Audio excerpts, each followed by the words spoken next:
ಎಲ್ಲರಿಗೂ ನಮಸ್ಕಾರ. ನಾನು ನಿಮ್ಮ ಡಯಟಿಷಿಯನ್ ಆಶು ಗೌಡ ಮಾತಾಡ್ತಾ ಇದ್ದೀನಿ. ಇವತ್ತು ನಾನು ಡಯಾಬಿಟೀಸ್ ಮತ್ತು ಮ್ಯಾನೇಜ್ಮೆಂಟ್ ಬಗ್ಗೆ ಮಾತಾಡ್ತಾ ಇದ್ದೀನಿ.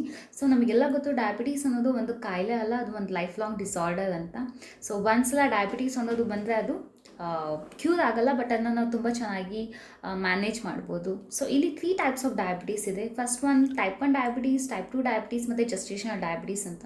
ಸೊ ಟೈಪ್ 1 ಡಯಾಬಿಟೀಸ್ ಅಂದರೆ ಯೂಶ್ವಲಿ ಇದು ಮಕ್ಕಳಲ್ಲಿ ಕಾಣಿಸ್ಕೊಳ್ಳೋವಂಥ ಒಂದು ಡಯಾಬಿಟೀಸ್. ಈ ಮಕ್ಕಳಲ್ಲಿ ಆ್ಯಕ್ಚುಲಿ ಇನ್ಸುಲಿನ್ ಪ್ರೊಡಕ್ಷನ್ ಕಂಪ್ಲೀಟಾಗಿ ಸ್ಟಾಪ್ ಆಗಿರುತ್ತೆ ಅಥವಾ ಇನ್ಸಫಿಷಿಯೆಂಟ್ ಆಗಿರುತ್ತೆ. ಸೊ ಇವರಿಗೆ ಟ್ರೀಟ್ಮೆಂಟ್ ಏನು ಅಂದರೆ, ಸೊ ಇನ್ಸುಲಿನ್ ಇಂಜೆಕ್ಷನ್ ಲೈಫ್ ಲಾಂಗ್ನ ತೊಗೊಳ್ಳೇಬೇಕು. So there is no option, other option. So type 2 diabetes ಅಂದರೆ ಇದು ಯೂಶ್ವಲಿ ಅಡಲ್ಟ್ಸಲ್ಲಿ ಬರುವಂಥ ಒಂದು ಡಯಾಬಿಟೀಸ್. ಆಫ್ಟರ್ 25 ಇಯರ್ಸ್ ಕಾಣಿಸ್ಕೊಳ್ಳೋವಂಥ ಒಂದು ಡಯಾಬಿಟೀಸ್. ಸೊ ಇಲ್ಲಿ ಇನ್ಸುಲಿನ್ ಪ್ರೊಡಕ್ಷನ್ ಇರುತ್ತೆ, ಬಟ್ ಅದು ಸರಿಯಾಗಿ ಕೆಲಸ ಮಾಡ್ತಾ ಇರಲ್ಲ. ಸೊ ಇದು ಟೈಪ್ 2 ಡಯಾಬಿಟೀಸ್ ಅಂತ ಹೇಳ್ತೀವಿ. ಇವರಿಗೆ ಟ್ರೀಟ್ಮೆಂಟ್ ಏನು ಕೊಡೋದು ಅಂದರೆ ಡಯೆಟ್, ಎಕ್ಸಸೈಸ್ ಮತ್ತು ಅಕಾರ್ಡಿಂಗ್ ಟು ದ ಕೇಸಸ್ ನಾವು ಟ್ಯಾಬ್ಲೆಟ್ ಅಥವಾ ಇನ್ಸುಲಿನ್ನ ನಾವು ಸಜೆಸ್ಟ್ ಮಾಡ್ತೀವಿ.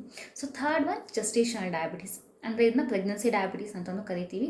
ಸೊ ಇಲ್ಲಿ ಪ್ರೆಗ್ನೆನ್ಸಿ ಟೈಮಲ್ಲಿ ಮಾತ್ರ ಈ ಡಯಾಬಿಟೀಸ್ ಇರುತ್ತೆ. ಆಫ್ಟರ್ ಪ್ರೆಗ್ನೆನ್ಸಿ ಅದಕ್ಕೆ ಡಯಾಬಿಟೀಸ್ ಹೋಗುತ್ತೆ, ಬಟ್ ಅವ್ರು ಏನಾದ್ರು ಲೈಫ್ ಸ್ಟೈಲ್ ಮೇಂಟೈನ್ ಮಾಡಿಲ್ಲ, ಮ್ಯಾನೇಜ್ ಮಾಡಿಲ್ಲ ಅಂದರೆ ಆಫ್ಟರ್ ಪ್ರೆಗ್ನೆನ್ಸಿ ಫ್ಯೂ ಇಯರ್ಸ್ ಅವರಿಗೆ ಮತ್ತೆ ಡಯಾಬಿಟೀಸ್ ಕಾಣಿಸ್ಕೊಳ್ಳೋ ಚಾನ್ಸಸ್ ತುಂಬ ಜಾಸ್ತಿ ಇರುತ್ತೆ. ಸೊ ಇದಿಷ್ಟು ಟೈಪ್ ಆಫ್ ಡಯಾಬಿಟೀಸ್ ಬಗ್ಗೆ.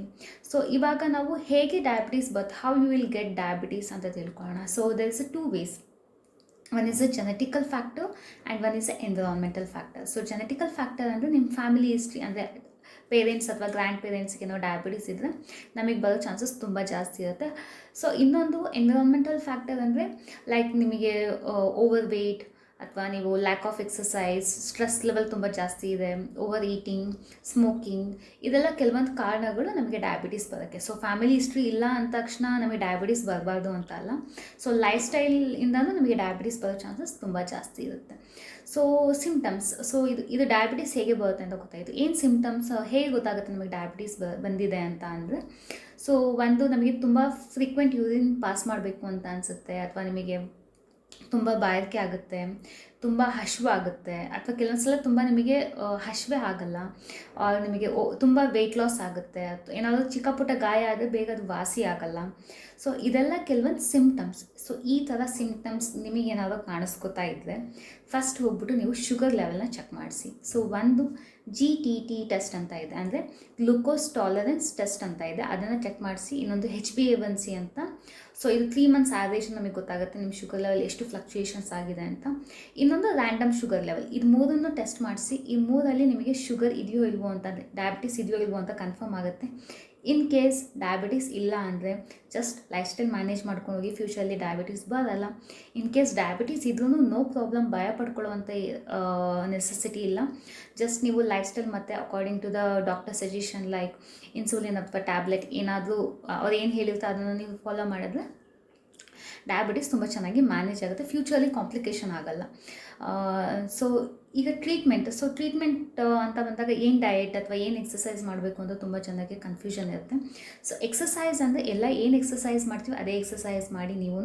ಬಟ್ ಇಲ್ಲಿ ಪ್ರೀ ವರ್ಕೌಟ್ ಸ್ನ್ಯಾಕ್ ಅನ್ನೋದು ತುಂಬ ಇಂಪಾರ್ಟೆಂಟ್ ಆಗುತ್ತೆ ಡಯಾಬಿಟೀಸ್ ಇದ್ದವರಿಗೆ. ಸೊ ಯಾಕೆಂದರೆ ಅವರು ಖಾಲಿ ಹೊಟ್ಟೆಲಿ ವರ್ಕೌಟ್ ಮಾಡೋದ್ರಿಂದ ಹೈಪೋಗ್ಲೈಸಿಮಿಯಾ ಆಗೋ ಚಾನ್ಸಸ್ ತುಂಬ ಇರುತ್ತೆ. ಹೈಪೋಗ್ಲೈಸಿಮಿಯಾ ಅಂದರೆ ಲೋ ಬ್ಲಡ್ ಶುಗರ್. ಸೊ ಇಲ್ಲಿ ಇವರು ಸ್ನ್ಯಾಕ್ಸ್ ತೊಗೊಂಡು ಮಾಡಿದ್ರೆ ಆ ಚಾನ್ಸಸ್ ತುಂಬ ಕಡಿಮೆ ಆಗುತ್ತೆ.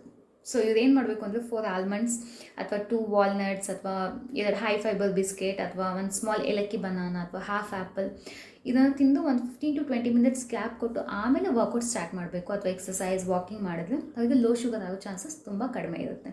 ಸೊ ವರ್ಕೌಟ್ ಎಷ್ಟು ಇಂಪಾರ್ಟೆಂಟ್ ಹಾಗೇ ಅವರಿಗೆ ಪ್ರೀ ವರ್ಕೌಟ್ ಸ್ನ್ಯಾಕ್ಸ್ ಸಹ ತುಂಬ ಇಂಪಾರ್ಟೆಂಟ್ ಆಗುತ್ತೆ. ಸೊ ಇದೆರಡನ್ನೂ ಮ್ಯಾನೇಜ್ ಮಾಡಬೇಕು ಡಯಾಬಿಟಿಸ್ ಇದ್ದವರು. So coming to diet.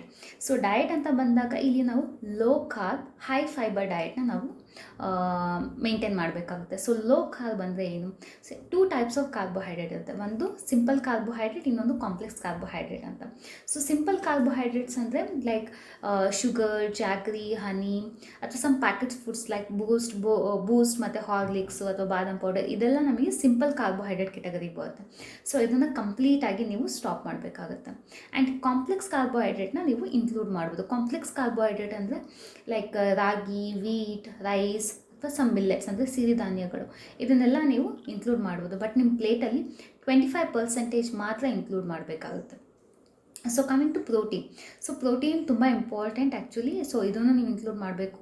So vegetarian ಆದರೆ ಲೈಕ್ ನೀವು ಕಾಳು ಬೇಳೆಗಳು ಅಥವಾ ಮೊಸರು, ಮಜ್ಜಿಗೆ, ಹಾಲು ಈ ಥರದ ನೀವು ಇನ್ಕ್ಲೂಡ್ ಅಥವಾ ಪನ್ನೀರ್, ಟೋಫು ಇದನ್ನು ನೀವು 25% ನಿಮ್ಮ ಪ್ಲೇಟಲ್ಲಿ ಇನ್ಕ್ಲೂಡ್ ಮಾಡಿ.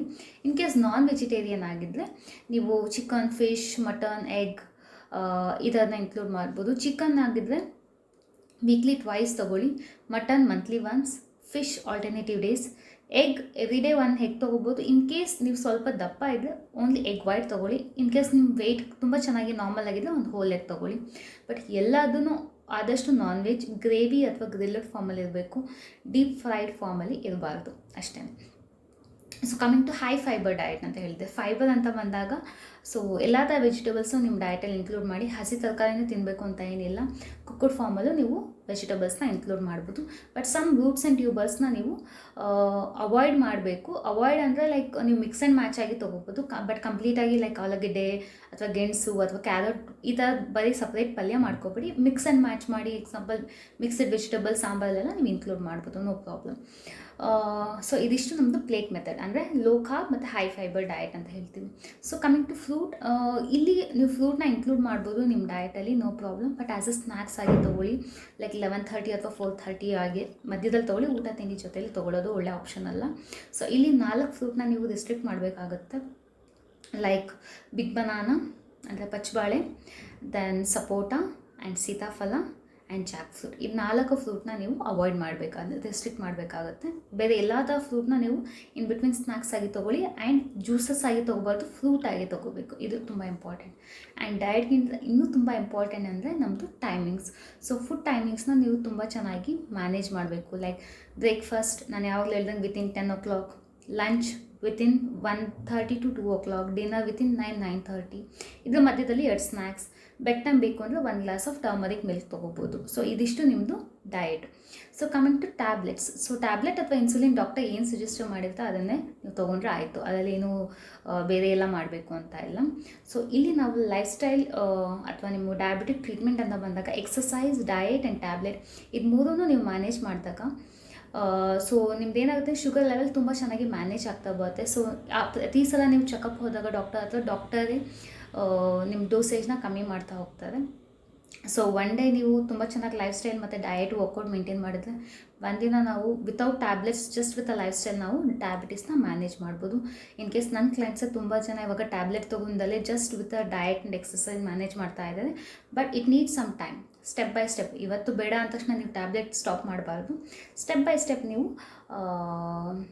ಡಯಟ್, ಎಕ್ಸಸೈಸ್ ಮತ್ತು ರೆಗ್ಯುಲರ್ ಚೆಕಪ್ ಮಾಡಿಸಿ ಆಮೇಲೆ ಡಾಕ್ಟರ್ ಸಜೆಷನ್ ಮೇಲೆ ನೀವು ಸ್ಟಾಪ್ ಮಾಡಬೇಕಾಗತ್ತೆ. ಸೊ ಇದಿಷ್ಟನ್ನು ಫಾಲೋ ಮಾಡಿ. ಸೊ ಈ 3 ಟಿಪ್ಸ್ನ ಫಾಲೋ ಮಾಡಿದ್ರೆ ನಿಮ್ಮ ಡಯಾಬಿಟೀಸ್ ತುಂಬ ಚೆನ್ನಾಗಿ ಮ್ಯಾನೇಜ್ ಆಗುತ್ತೆ. So eat healthy, eat local, do workout.